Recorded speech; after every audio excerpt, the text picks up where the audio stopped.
joining me now is three-time Super Bowl winner Patricia, two-time Super Bowl winner Christian Fauria. Hey.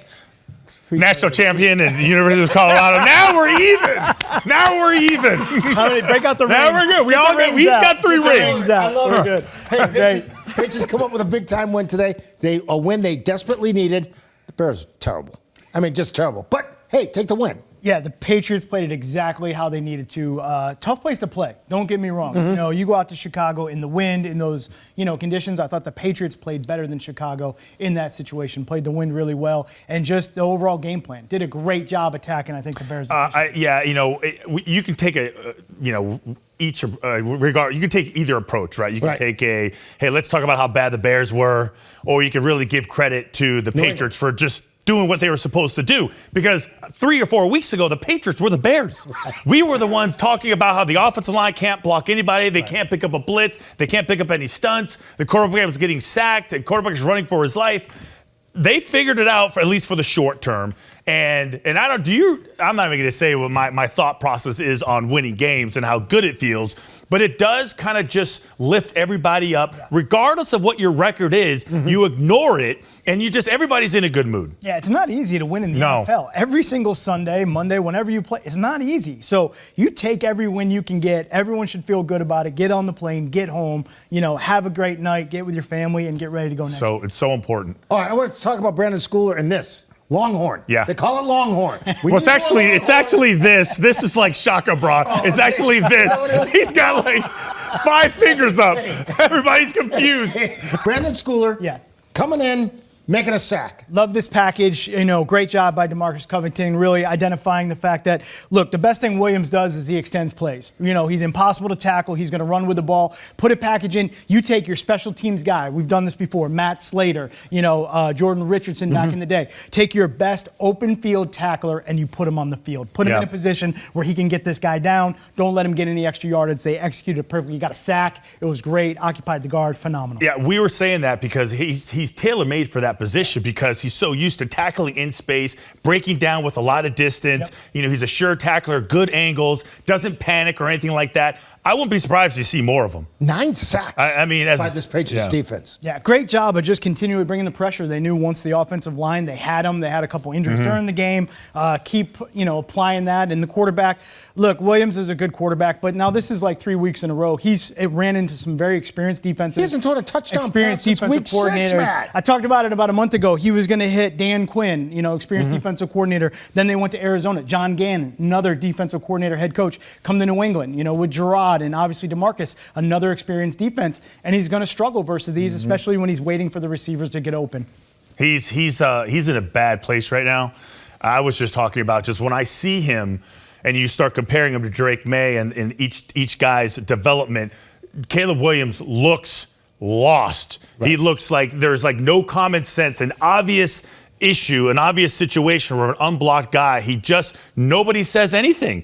To me, that's a guy that just, I don't know if he doesn't know or he doesn't care or he's just all his wires are crossed. I almost feel like they need to reset with him all over again because Drake May is starting to stack some good games together. Christian, Jalen Polk finally caught a touchdown pass. Well, here's my thought process on this. I'm curious what you think. I felt like he has not been playing great. He's not been catching the football. He's been struggling. A lot of people are calling for him to be benched. Me. But they put him in a situation, a trust situation, a trust fall on the goal line. Hey, he hasn't really earned it. He hasn't done anything to get those cool opportunities. But they put him in there, he catches it, and as simple as it is, I'm sure it makes a huge difference. Yeah, great coaching move, right? Yeah. Put a guy that you believe in, put him in that situation, run a complementary play the play before. Put him at the point of attack in the block, make him go out there and, show the Bears defense, hey, we are going to run with him on the field. Now we put him backside. Great job throwing the linebacker, who was TJ, throwing him inside, releasing late to the flat to the left, offensively to the right defensively. A little bit of a different look. Scored the touchdown. Great move by the coaching staff. It was big for him. Flea flicker. I don't think we can call it a flea flicker. The ball changed 4 times. The ball changed hands. Now, as a coach, aren't you? Isn't that the last? Isn't bad things happen when the ball changes hands 4 times? I think if it's a windy day and you're gonna throw the ball up and exchange it 4 times, I'm sweating that entire play. And then they called that 7 yards or 8 yards or whatever. They got positive yards. Oh man, I was amazed that they did that. I forgot about the wind because you can't tell watching Yeah. it. But when they showed the flag or the goalpost, the thing was going all over the place. One of the tosses was a little bit high. Good job of catching it, controlling the ball, but you're holding your breath. That entire play. It worked. And you guys mentioned the win. One guy who didn't forget about the win is Joey Sly. Yeah, my favorite player today. Unbelievable to watch him, kick in that environment. One of his kicks, great end zone shot on the TV copy. He's literally aiming for the left upright because he knows the wind's going to catch it, and he hits it right down the middle. Mm-hmm. You can see the ball turn.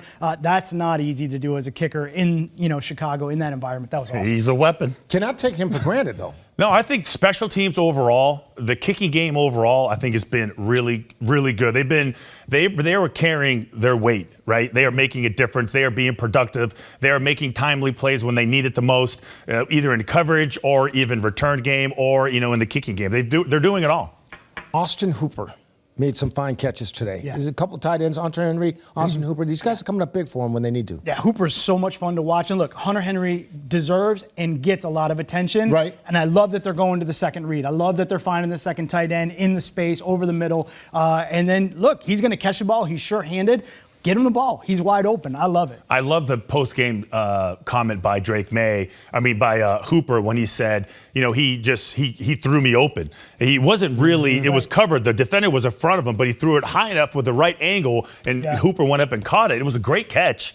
And they needed that catch. I think they ended up scoring on that drive. Yeah, that 7 route, you know how it is. Defensively, you undercut it. The DB, he looked back. He shouldn't have. He should have just played through the pocket. But huge catch radius by Hooper. Yeah. And I think that's just a huge trust for the quarterback to put the ball up, and he's going to come down with it. We've got about 15 seconds left. You did a show with Bill this week. What's coming up on the show? This week coming up, we're going to talk a little bit of empty. We just finished our midseason all Belichick, team, so that was a lot of fun. But getting back to some basics, so we're going to talk empty protection. A lot of young quarterbacks in the league right now are using this formation, so we're going to talk it through. Bears couldn't use it. No, they couldn't. No, Man, I would love to. I have a question on the empty, but I'm going to wait for the show. Wait for the show. I'm going to wait for the show. I have a question. It's called Coach. Right? It's called Great. Coach. All right. Thanks so much. Thanks so much for having me on. Job. Appreciate it. Great job. I'll just say goodbye to you. Never. I know. We're just connected.